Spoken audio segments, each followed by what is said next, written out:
DK gypsum plastering ആണ് ഞങ്ങളിവിടെ ചെയ്തത്. അവരുടെ വർക്ക് നല്ല പ്രൊഫഷണൽ അപ്രോച്ചായിരുന്നു. പിന്നെ സമ്മർ ടൈമിലാണ് ഇതിൻ്റെ വർക്ക് ചെയ്തിരുന്നത്.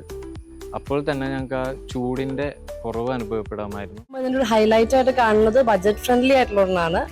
സാധാരണ മണലും സിമെന്റും ഒക്കെ നമ്മൾ കുട്ടിയൊക്കെ യൂസ് ചെയ്യുമ്പോൾ ഉള്ളതിനെക്കാട്ടിലും ഒരു 30% കുറവാണ് ഈ ഒരു രീതി യൂസ് ചെയ്യുമ്പോൾ, ഈ ജിപ്സം യൂസ് ചെയ്യുമ്പോൾ വരുന്നത്. ഇവരുടെ പ്രൊഡക്റ്റ് വളരെയധികം ഗുണമേന്മയുള്ളതും അതുപോലെ തന്നെ വിശ്വസനീയമായ ലേബേഴ്സുമാണ് ഇത് ചെയ്തു തന്നിട്ടുള്ളത്. പലർക്കൊരു തെറ്റിദ്ധാരണ ഉണ്ട്, ജിപ്സം പ്ലാസ്റ്ററിംഗ് ചെയ്ത് കഴിഞ്ഞാൽ ഡ്രിൽ ചെയ്യാൻ പറ്റില്ല, ആണി തളയ്ക്കാൻ അടിക്കാൻ പറ്റില്ല. പക്ഷെ ഞാനിവിടെ എൻ്റെ വീടുകളിലൊക്കെ ചെയ്താണ് നോക്കും. ഇവിടെ ക്ലോക്ക് ചെയ്തിട്ടുണ്ട്, അതുപോലെ തന്നെ ഫോട്ടോസ് ചെയ്തിട്ടുണ്ട്, ജിപ്സിന്റെ ഫോട്ടോസ് ചെയ്തിട്ടുണ്ട്.